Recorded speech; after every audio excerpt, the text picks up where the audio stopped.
Bom, boa noite a todos. Gostaria de saudar todos os presentes aqui no nosso auditório, bem como a todos aqueles que nos assistem via internet. Temos várias pessoas nos acompanhando também pela via da web, né? Temos pessoas em Batatais, em Jundiaí, São Bernardo do Campo, Ilha Solteira, Cabreúva, Campinas, Botucatu, Indaiatuba, Tremembé, Espírito Santo do Pinhal, Guarujá, Itapira, e até pessoas aqui de São Paulo também nos acompanhando nessa noite. Então, gostaria de saudar a todos, dizer que é um prazer imenso, né, recebê-los aqui para a nossa abertura do curso sobre questões práticas acerca do direito sucessório. Meu nome é Cristiano Cassetari, eu que coordeno o curso e que estarei com vocês aqui na noite de amanhã, né? E hoje nós teremos, na verdade, a nossa aula magna, a nossa abertura, que será feita pelo professor Dabos Maluf, que falará sobre as cláusulas de inalienabilidade, incomunicabilidade e impenhorabilidade, né? O curso prossegue amanhã.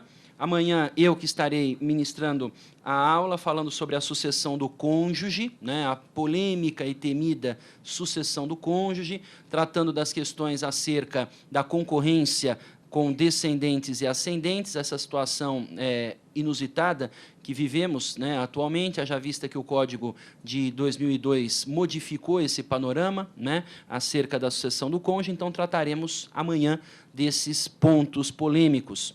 Na quarta-feira, o curso prossegue. O professor Francisco Carrali, da PUC, aqui de São Paulo, falará sobre a sucessão do companheiro e do colateral, outra situação polêmica, né, e controvertida. A sucessão do companheiro sai da legislação especial, ganha o Código Civil, numa situação diferenciada, polêmica, controvertida. Então, tudo isso vai ser tema de análise na quarta-feira. E na quinta-feira, nós teremos uma aula muito interessante, que, na verdade, nós incluímos até na programação do curso a pedido de muitas pessoas que sentem falta disso, né? Por quê? Porque nós, que militamos na área do direito civil, nos dedicamos sempre ao estudo do direito material e do direito processual, né? Quando algumas questões alheias, né, ao direito material e ao direito processual nos aparecem no nosso dia a dia, nós temos algumas dificuldades, principalmente, às vezes, em razão de muitas mudanças que vão acontecendo, né? E aí eu me refiro às questões tributárias, né, que ocorrem dentro de um processo de inventário. E essa aula, eu reputo ela ser também de suma importância, haja vista que nós temos agora a modalidade extrajudicial de inventário, né? Então, na verdade, nós temos várias dúvidas, várias questões acerca da uniformização de procedimentos, né? Eu não sei se vocês já vivenciaram isso na prática, mas já há casos que no judiciário o postinho fiscal eletrônico ele trata de um jeito, né? No extrajudicial de outro, passou 60 dias no judicial multa, né? Até 90 dias no extrajudicial tem desconto. Então, umas coisas loucas assim que precisam, na verdade, serem explicadas. Como é que nós vamos resolver essas questões, já que eu estou diante de uma máquina, eu não tenho como dialogar com ela, mostrar o código, mostrar a lei, enfim, né? Então, na verdade, o que acaba acontecendo, que a gente percebe, é que muitos de nós, em função da correria, da complicação do nosso dia a dia, tempo é dinheiro e viver na cidade de São Paulo é muito complicado, então, às vezes, nós acabamos nos conformando de pagar um pouquinho mais, né, apenas para não ter uma boa de uma discussão aí com o fisco, porque, na verdade, em muitas questões aí isso acaba sendo pertinente. Então, o encerramento do curso vai ser feito justamente pelo Dr. Antônio Herance, falando dos aspectos tributários no inventário, tá? Então, mais uma vez, quero agradecer a todos e eu passo, então, a fazer a apresentação do nosso palestrante de hoje, que me dá uma grande alegria de vir dar essa aula magna hoje, essa abertura do nosso curso. Não colocamos o professor Maluf, por acaso, aqui na abertura, porque queríamos que ele pudesse proferir a abertura, haja vista que o professor Maluf é um dos grandes expoentes do direito civil nacional, né? Todos nós já conhecemos as suas obras, a sua trajetória acadêmica. O professor Maluf, que teve a possibilidade de ser advogado da Light, né, da hoje Eletropaulo, e trabalhar com grandes juristas de renome, principalmente o professor Miguel Reale, até conversávamos isso, né, na sala dos professores, e que, na verdade, trilhou uma carreira na advocacia e uma carreira acadêmica invejável, né? Porque se graduou pela Universidade de Direito do Lago São Francisco, mesma instituição, onde obteve os títulos de mestre, doutor, livre docente, e chegou ao ponto ápice da carreira acadêmica, que é o cargo de professor titular. Cargo esse cobiçadíssimo, né, invejado aí por muitos, porque todos isso por concurso público. Alguns oportunistas tentaram até macular o professor Maluf aí com algumas questões aí inoportunas e completamente infundadas, mas que o tempo, na verdade, acabou mostrando, né, que se tratavam de pessoas que queriam só pegar o vácuo aí e se aproveitar acerca da obtenção desse grande título de professor titular de uma das maiores faculdades do nosso país, né, a primeira, a Faculdade de Direito do Lago São Francisco. E o professor Maluf tem uma produção acadêmica e literária muito forte, e um dos livros dele é justamente o tema da nossa aula. Tá?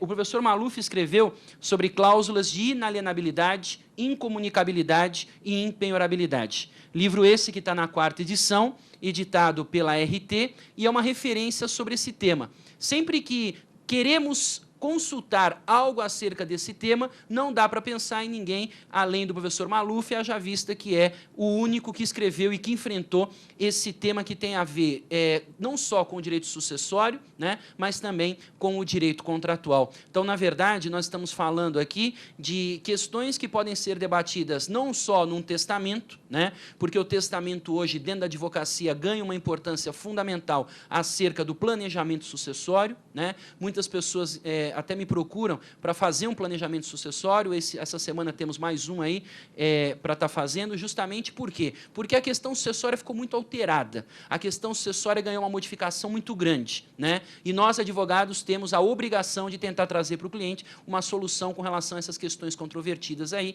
e a única solução para isso, dentro do direito sucessório, é estar fazendo um testamento. Por isso, o tema das cláusulas de inalienabilidade, incomunicabilidade e impenhorabilidade. Isso sem contar na dezena de livros que o professor Maluf tem publicado sobre as condições do direito civil, transação, condomínio edilício. O professor Maluf esteve conosco no ano passado aqui na mesma casa falando sobre condomínio edilício, né? É um estudioso do direito das coisas, desapropriação, tem livro também sobre desapropriação publicado, né? É coautor do Código Civil comentado da editora Saraiva, né, que inicialmente foi coordenado pelo deputado Ricardo Fiuza, um código que se tornou aí uma grande referência, né?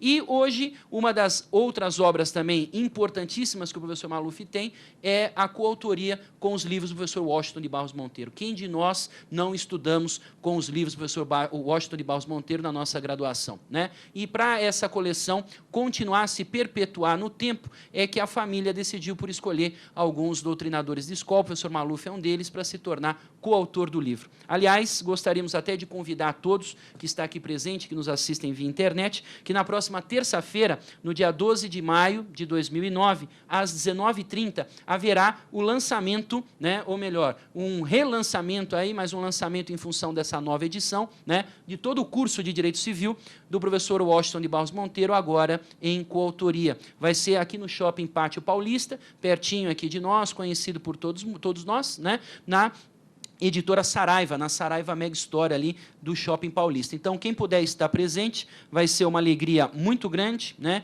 e uma oportunidade de estarmos celebrando aí a perpetuidade dessa coleção, haja vista que o professor Washington de Barros Monteiro contribuiu e muito para o direito civil brasileiro. Então, sem mais delongas, professor Maluf, eu gostaria de agradecer imensamente a sua gentileza e a sua generosidade de ter franqueado uma data na sua agenda para nós, para nessa noite, então, podemos ter a alegria de ouvir as suas palavras acerca de cláusulas de inalienabilidade, incomunicabilidade e impenhorabilidade. Agradeço a todos mais uma vez e passo a palavra ao professor Maluf. Está funcionando? Tá. Bem, boa noite a todos. Está dando para ouvir aí atrás? Eu já dei aula hoje, estou um pouco afônico. Bem, eu queria, em primeiro lugar, agradecer o convite do professor Cristiano Cassetari, meu amigo, aliás, muito amigo, porque fez uma apresentação que eu me senti aqui até vaidoso, né? Será que eu fiz tudo isso na minha vida? Mas, enfim, o professor Cristiano, ele, como amigo, ele exagerou, carregou um pouco nas tintas desta apresentação. Eu sou apenas um advogado que nem os senhores, em primeiro lugar. Depois, eu me tornei professor e quis o destino, ou até Deus, que me colocasse junto com o professor Miguel Reale. Quer dizer, foi uma oportunidade única na vida de alguém. É aquela coisa que você o pega ou larga. E eu estava... Era o momento certo. É aquela história, o bonde só passa uma vez. Então, ou você pega naquele momento, ou vai ser outro bonde. Isso acontece no namoro, acontece com tudo na vida. Né? Quer dizer, a gente viu, passando numa loja, numa viagem, viu, compra aquele produto, porque depois você não vai mais achar em outra cidade. Não, lá pode ser mais barato. Compre. Você não vai mais voltar para aquela cidade. Por que eu não comprei naquela loja? Então, a vida é isso. E o Cristiano falou que eu trabalhei com o Miguel Reale. Realmente, ele era o chefe do jurídico da Light, depois da Eletropaulo, e por apenas 20 anos, é bastante, né? É uma vida. Eu trabalhei na Eletropaulo até me aposentar. Eu não sou Matusalém, eu comecei a trabalhar com 17 anos, então eu me aposentei muito cedo. Mas trabalhei também, tive com o José Frederico Marques, lá na Eletropaulo, com o Dalmo Dallari, e também convivi muito com o próprio Washington Barros Monteiro, que eu tive essa felicidade de ser hoje o continuador da obra, juntamente com a filha dele, Ana Cristina de Barros Monteiro França Pinto, e com a minha colega Regina Beatriz Tavares da Silva. Os senhores que estudaram pelo livro, a obra está reestilizada. Aquela obra antiga, amarela, depois ficou azul, e agora voltou à cor tradicional, que a Saraiva achou voltar às origens de 40 anos atrás, mas numa coisa mais reestilizada. É claro que é uma obra nova, por quê?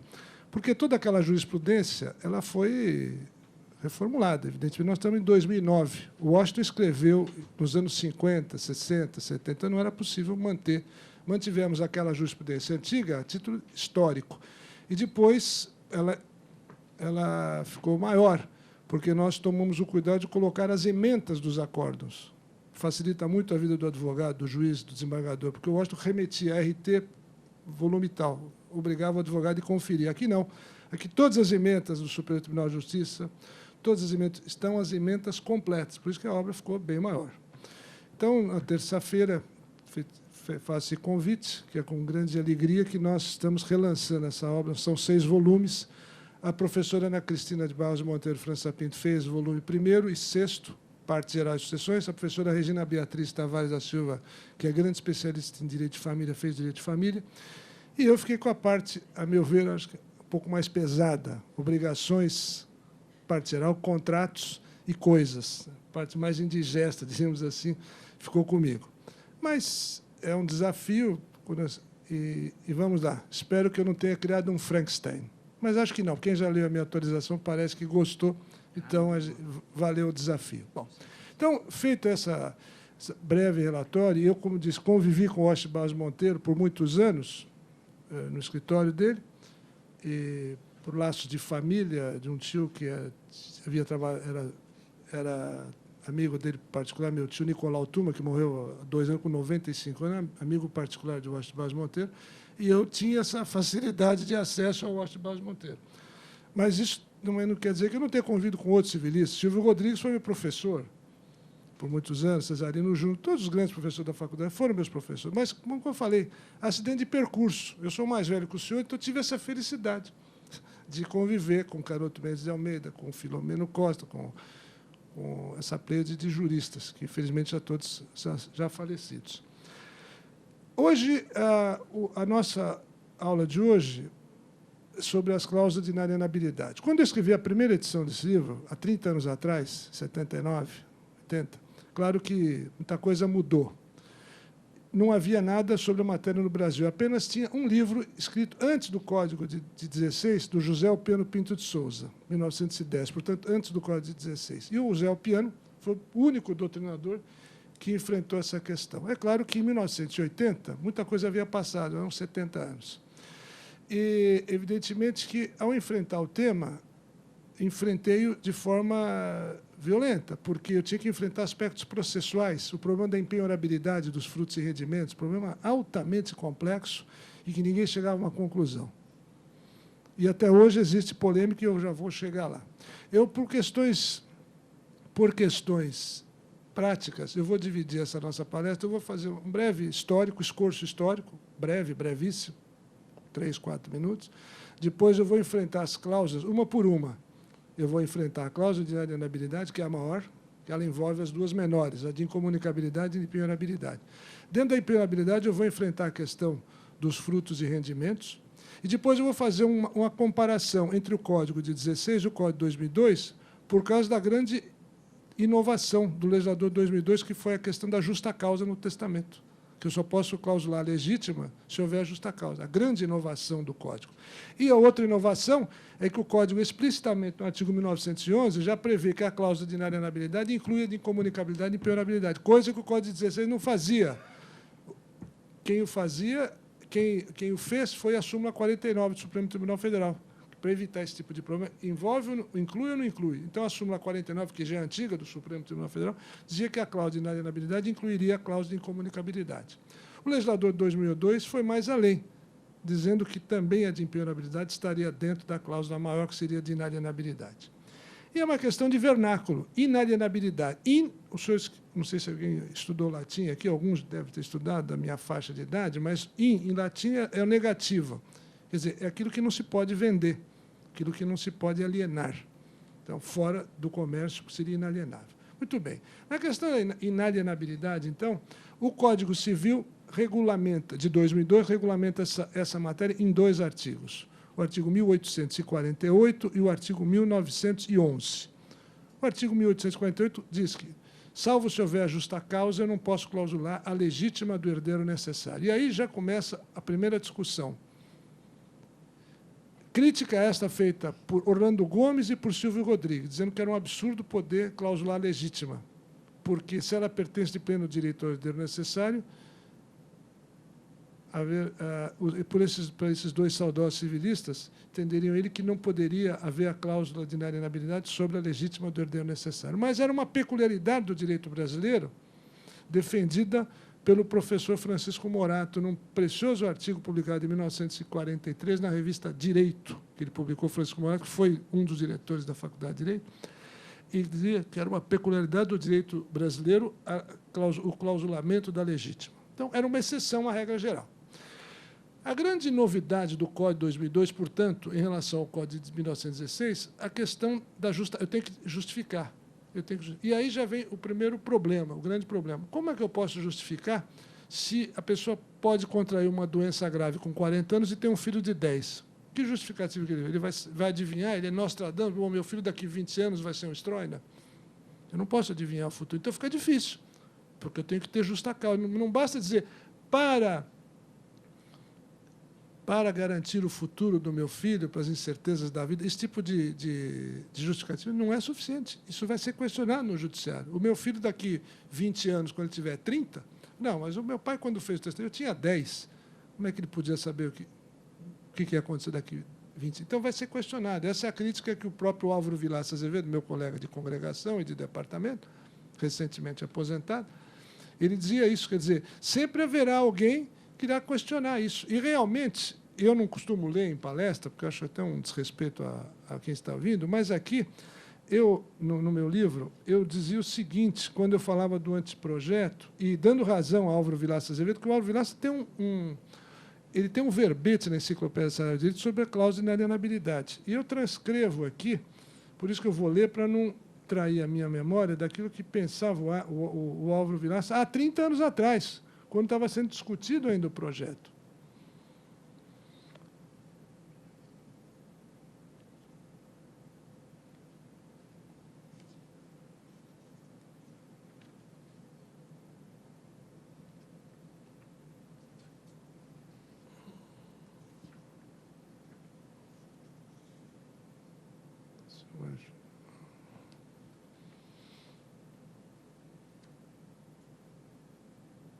Deixa eu ver se eu...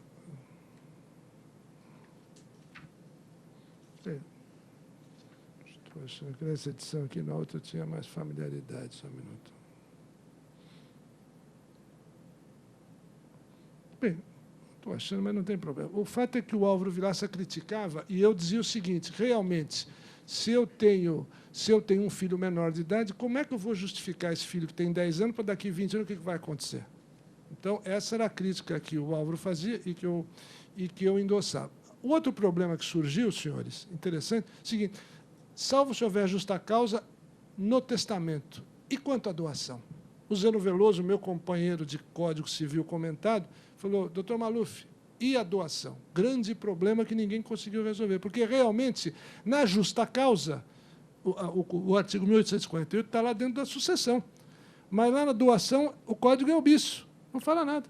Então, os tabeliões estão perplexos hoje se eu preciso justificar na doação, porque a cláusula só pode ser imposta nos atos a título gratuito, o senhor sabe disso. Eu não posso impor a cláusula nos negócios onerosos, senão seria uma maneira de eu fraudar credores. Eu estou falido, eu vou colocar a cláusula de impenhorabilidade nos meus bens. Eu morro amanhã, ninguém pode penhorar. Eu não posso impor gravame sobre os meus próprios bens.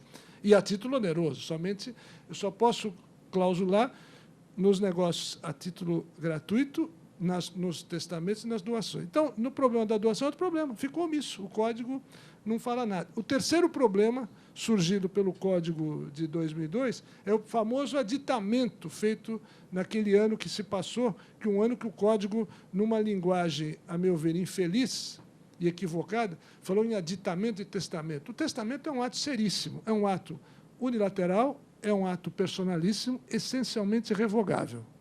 Essa é a definição do testamento. É um ato unilateral, personalíssimo, essencialmente revogável. O Código de 2002, numa linguagem infeliz, diz ali que eu teria um ano para fazer aditamento ao testamento para justificar a cláusula, sob pena de revogação. Claro que nós já estamos em 2009, isso já agora passou. Mas, quer dizer, a pessoa que morria naquele interregno ia ter esse problema do aditamento. Porque como é que eu ia fazer um aditamento a um testamento? Porque testamento não pode ter aditamento, é um ato sério. Qualquer frase que eu vá colocar no testamento, eu tenho que fazer o testamento. Mas, no entanto, o legislador equivocadamente usou, infelizmente, a palavra aditamento.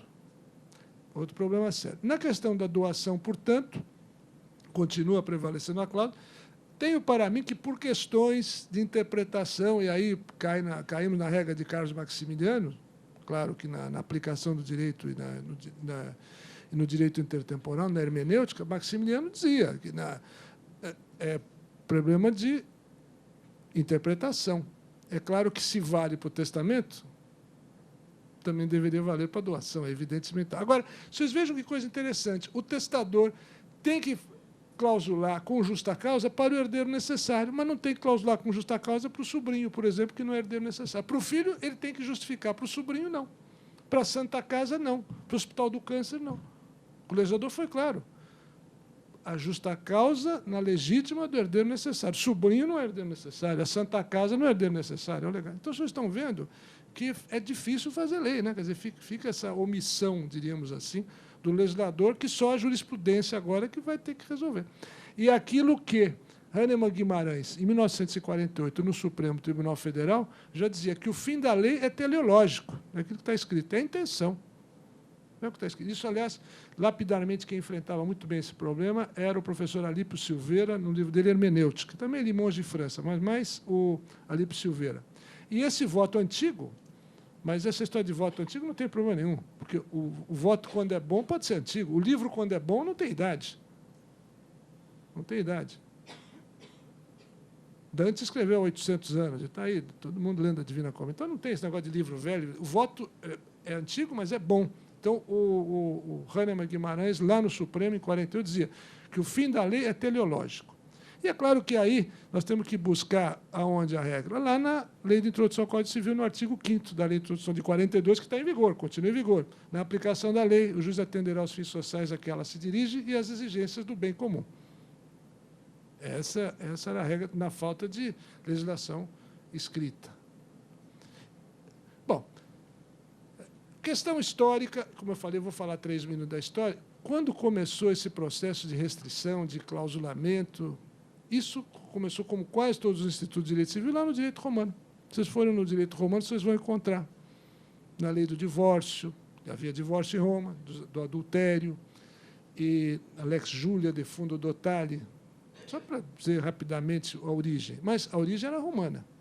Claro que a evolução do direito romano, já passando esses 1.800 anos, nós chegamos no antigo direito português. E no antigo direito português, nós vamos encontrar, e, aliás, quem fala muito sobre isso é Coelho da Rocha, o Coelho da Rocha, e também um outro autor português chamado Luís Teixeira, isso no final do século XVIII e meados do século XIX, onde havia em Portugal dois institutos famosos, chamados Morgados e Capelas.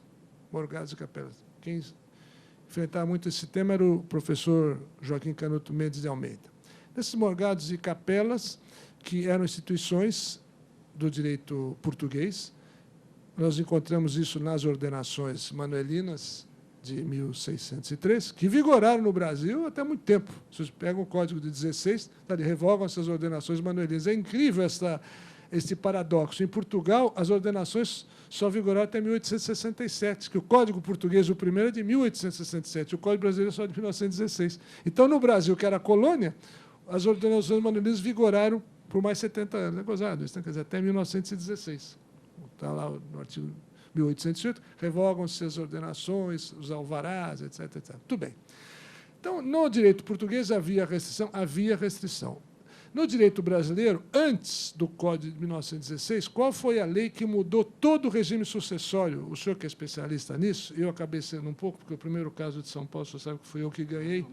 Depois porque eu tive esse prazer. O primeiro caso de sucessão do Código de São Paulo foi meu, quer dizer, do meu escritório. Quer dizer, amanhã o senhor conta a história da sucessão do Código. Muito bem. Então, a primeira lei que enfrentou o problema no Brasil foi uma lei do senador Feliciano Pena, em 1907. É uma lei de 1907, antes do Código de 16, que mudou a ordem de vocação hereditária, dizendo assim, o Código de 16. Como é que era o Código de 16? Descendente, ascendente, cônjuge sobrevivente colateral. Repetindo, Código 16. Descendente, ascendente, cônjuge colateral. Isto, a lei de 1907. Então, o Código Civil de 16 aceitou esta classificação de 1907. Não era assim. Não era descendente, ascendente e cônjuge. O cônjuge estava em quarto lugar, o colateral estava na frente do cônjuge. Então, houve essa alteração. Então, o cônjuge passou para terceiro grau. O Código 16, portanto, inovou, e Bevilacqua, nós tínhamos dois artigos, o artigo 1676 e o artigo 1923. O Código 16 falava em inalienabilidade temporária e vitalícia, coisa que o Código de 2002 não falou. Não falou, mas também não proibiu a inalienabilidade temporária e vitalícia. Muito bem. Então, chegamos em 1916, veio o Código, projeto Bevilacqua, impondo a cláusula, dizendo que era nula, sob pena de nulidade, não se podia fazer a venda, sob pena de nulidade. A redação de 2002 é um pouco diferente. Mas o que interessa aqui é o seguinte, por que essa classificação inalienabilidade, por exemplo, temporária e vitalícia, absoluta e relativa? Didaticamente, eu ousei fazer essa classificação na minha monografia, porque assim ia ser mais compreensível ao leitor. Realmente, acho que fui feliz nesta classificação, porque eu não encontrava isso em lugar nenhum, nem no Pontes de Miranda, essa classificação assim, mais fácil, mais palatável. E realmente, nessa classificação, eu dividi em temporária e vitalícia, absoluta e relativa. Muito bem. O que vem a ser inalienabilidade temporária? É aquela pela qual o testador ele impõe o gravame por um período determinado, por 20 anos, por 30 anos, até o filho completar 40 anos. Por isso que se chama temporária. Se ele não colocar nada, dizendo que é com cláusula de inalienabilidade, subentende-se que ela seja vitalícia, por toda a vida do herdeiro. Mas ela não pode ser perpétua. Isso Bevilacqua, nos seus comentários, foi muito claro. Não pode haver cláusula perpétua. Eu não posso gravar por 3 gerações. Deixo ao meu filho vinculado, passando para o meu neto, para o meu bisneto, isso eu não posso fazer. Aí a primeira pergunta que se faz, mas o filho recebendo por testamento com a cláusula de inalienabilidade, pode passar para o seu filho com a cláusula? Pode, perfeitamente, porque é outro ato. O filho vai fazer outro ato. Era muito frequente em São Paulo as pessoas fazendo testamento numa época